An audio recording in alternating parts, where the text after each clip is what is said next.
Welcome back, and now for the news in detail. Pakistan's army says 6 civilians, including 2 girls, have been wounded in another violation of line of control by India. The military's media wing said Indian troops targeted civilian population in Nikyal, Sharda, Dudnial and Shahkot sectors by using heavy artillery. The military said Pakistan's troops responded befittingly to the aggression.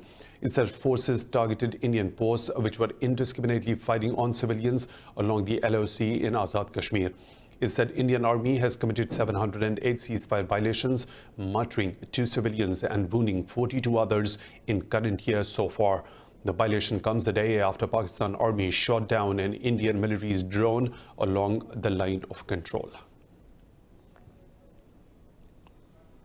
For more on this, we are joined by Lieutenant General Ghulam Mustafa, analyst. Thank you for your time. First of all, in another violation of line of control, Indian forces have wounded 6 civilians, including 2 girls on Pakistani side.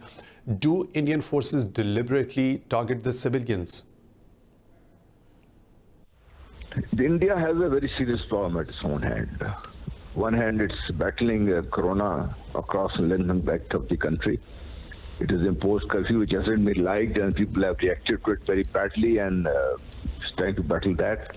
And the second and the major issue that India has locked itself in is the Kashmir. It has now become, I've been always saying that's now up to Kashmiris to free India. India is now a hostage to its own rhetoric.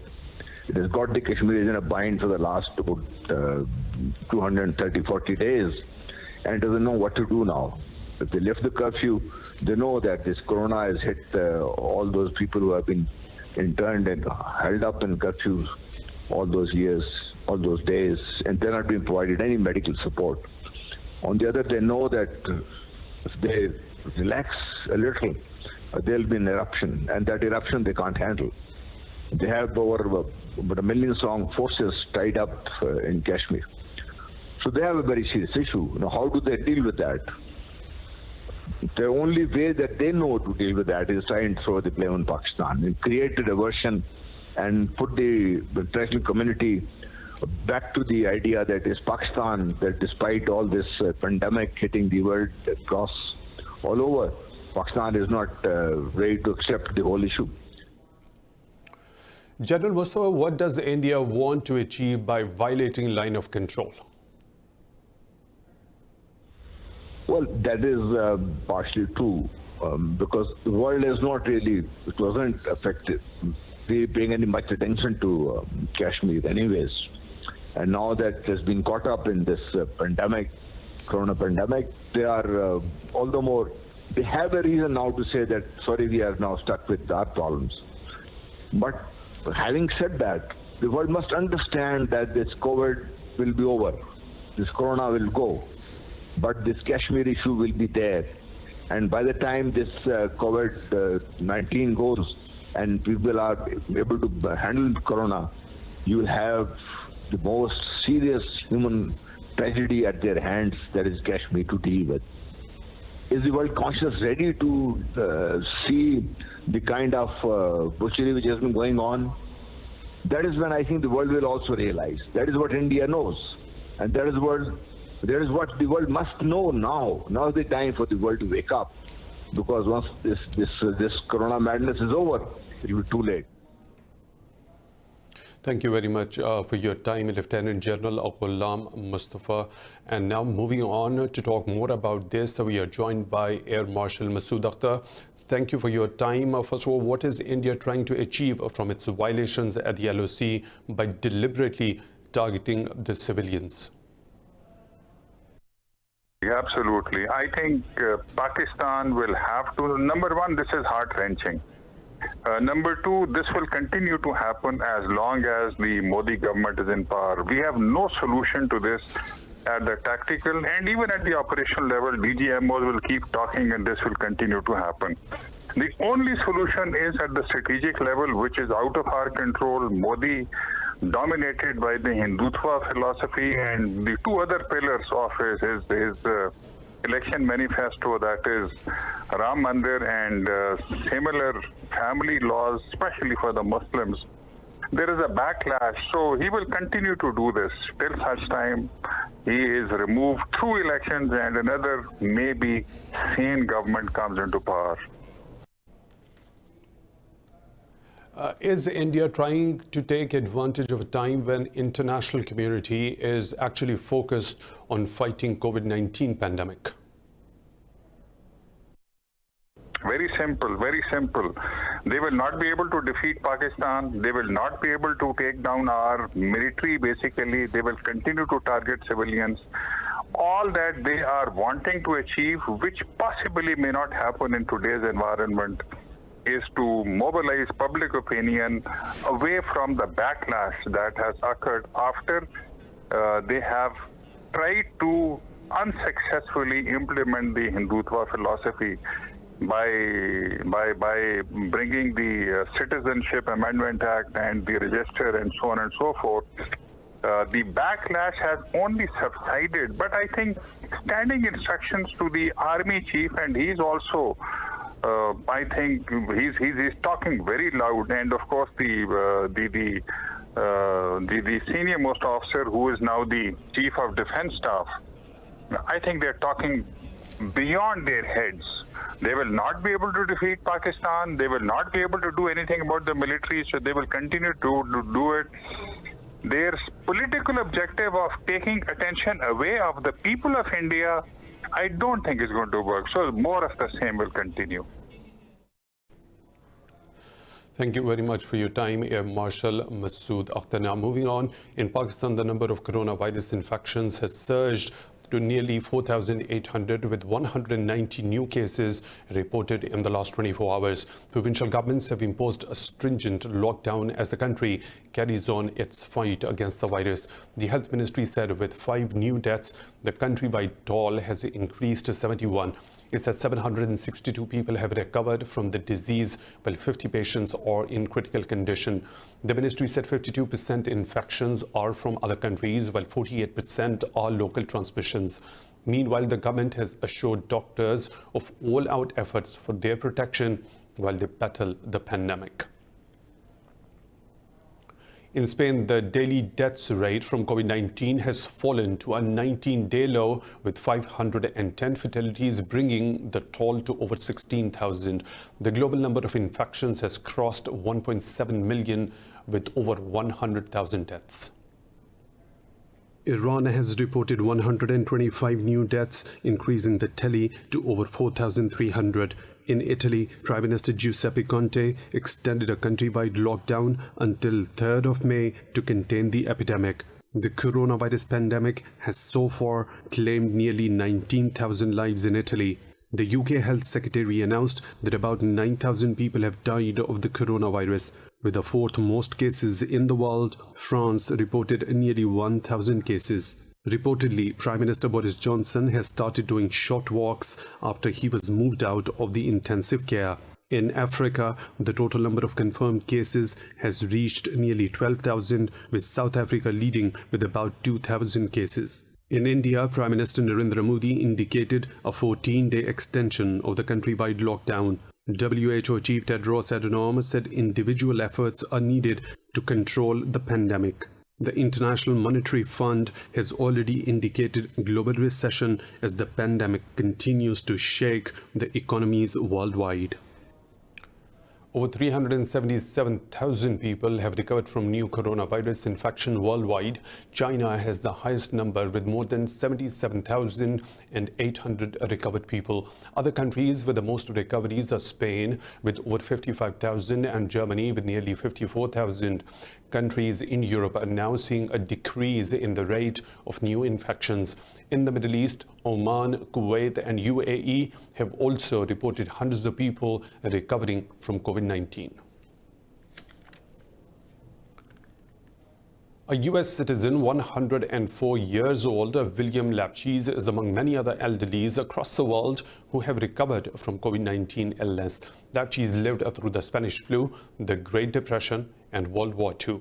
A 101-year-old man in Italy's Rimini is back at home with his family after beating the infection. A British veteran of World War II has also been discharged from a hospital in South Yorkshire after recovering. 93-year-old Ali Gunduz in Istanbul was discharged from the hospital after recovering following 10 days of treatment. These latest reports of elderly patients surviving the outbreak have motivated health workers and young people to continue battling the virus. Nearly 379,000 people have recovered from the infection worldwide. The US has recorded the world's highest daily death toll from COVID-19 with over 2,100 fatalities. The worldwide death toll has crossed 100,000 with nearly 1.7 million infections. More in this report.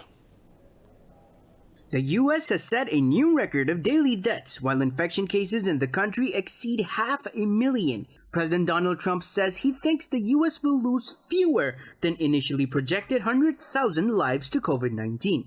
Trump says he will soon create a council to focus on reopening the country after the worst phase of the pandemic is over. Meanwhile, Pakistan Consul spokesperson Zubia Masood said over 100 Pakistani nationals have died in New York and New Jersey region. New York remains the epicenter of the outbreak in the U.S., with more people being buried in mass graves. It's any kind of person who passes away. This is not a new procedure, is what I'm trying to make clear to you, that this is, it's a sad topic. Imagine anyone who passes away and there's no one there to claim the body. This has been the truth for generations. So anyone who is passing away now from any cause, that's what's happening. But more people are passing away, obviously, in large measure because of COVID.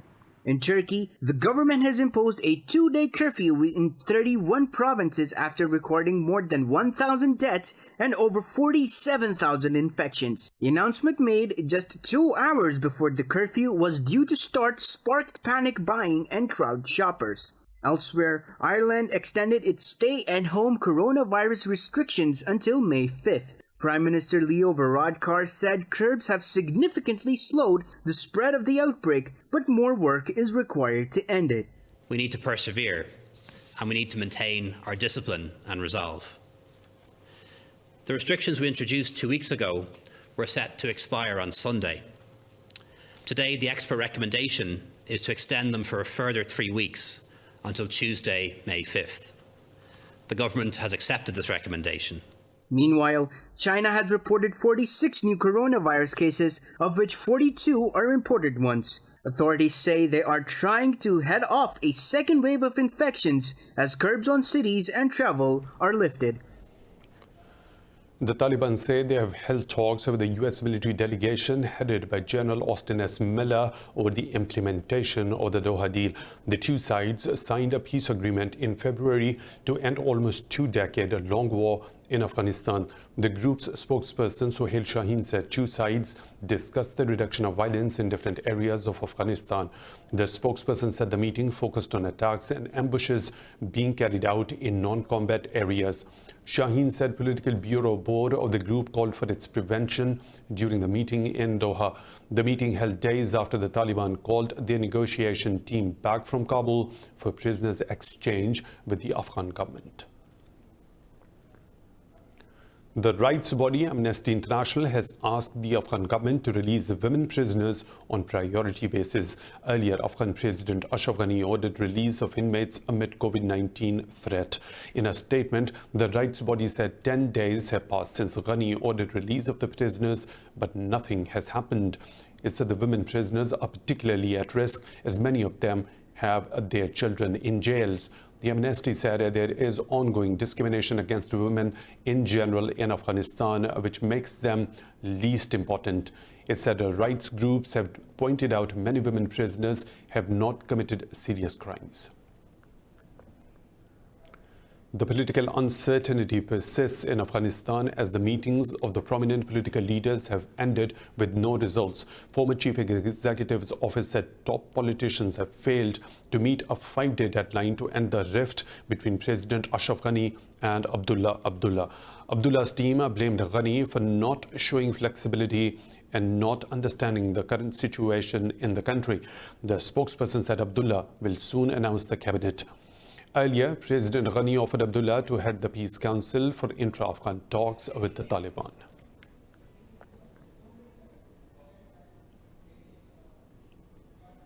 More stories to follow, but right after a short break. Stay tuned.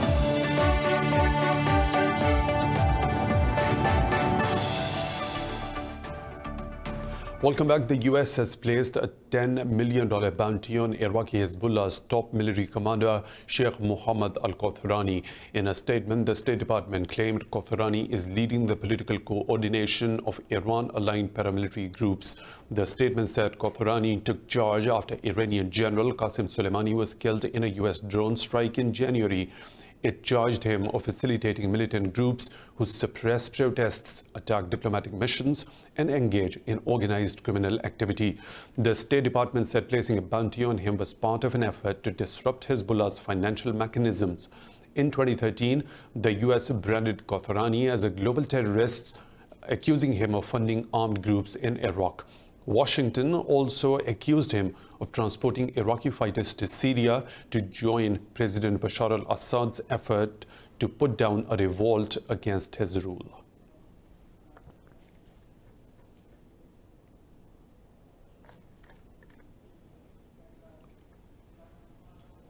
In India, workers' protests against COVID-19 lockdown turned violent in the western state of Gujarat. Millions of migrant workers are facing hunger after New Delhi announced a sudden 21-day-long curfew last month. The police said workers blocked the roads, burned tires and pelted stones on security officials in Surat city.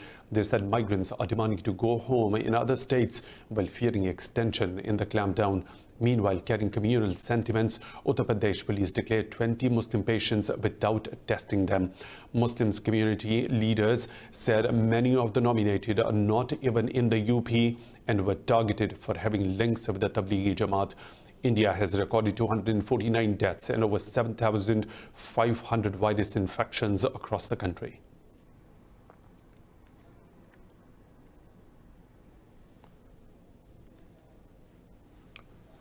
President Donald Trump has ordered visa sanctions against countries that do not accept their citizens deported from the U.S. The White House memorandum says the U.S. must carry out the deportation of foreign nationals who violate the country's laws. It said the ban will be imposed if the country delays accepting its nationals who are health risks for Americans. The Secretary of Homeland Security has been directed to inform the Secretary of State about such instances. Within 7 days, the State Department is required to initiate a plan to impose the sanctions. Sanctions will be lifted once Homeland Security certifies the host countries are accepting their nationals.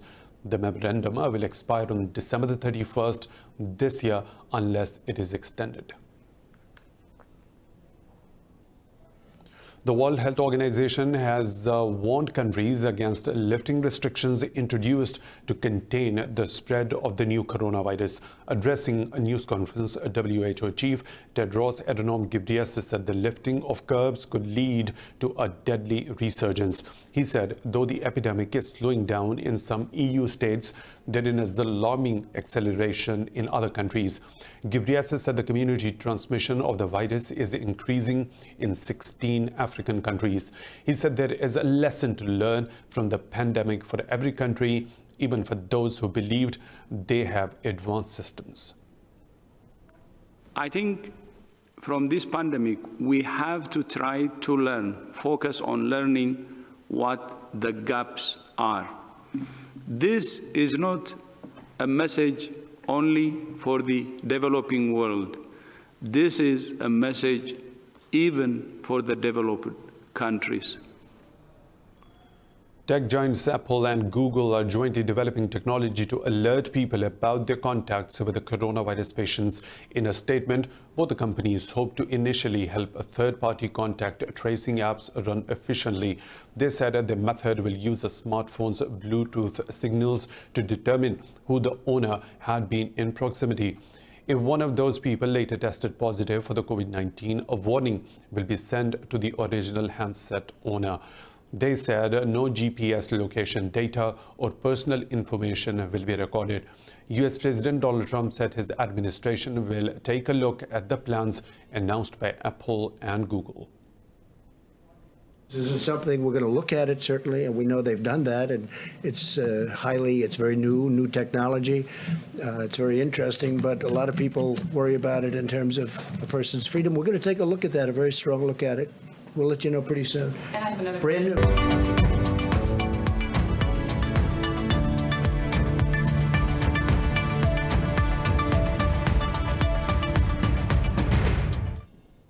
The group of world's 20 biggest economies have vowed to take all the necessary and immediate measures to ensure energy market stability. In a joint statement of energy ministers, a virtual meeting, the bloc announced to form a focus group to monitor oil response measures. The statement said the countries will work closely with the actors across the oil sector to make energy systems more adaptive and resilient.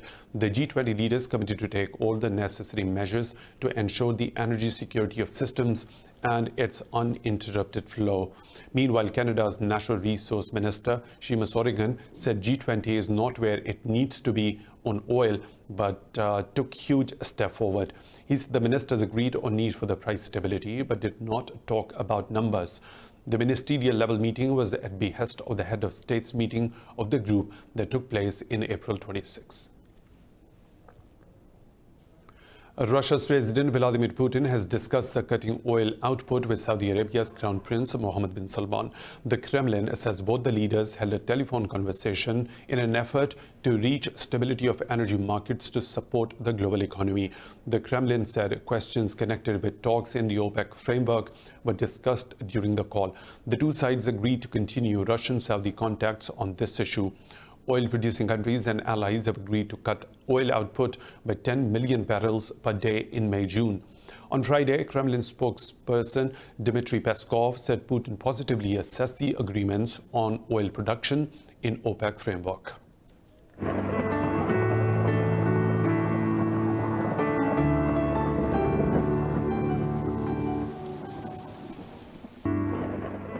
And now the weather situation from around the globe.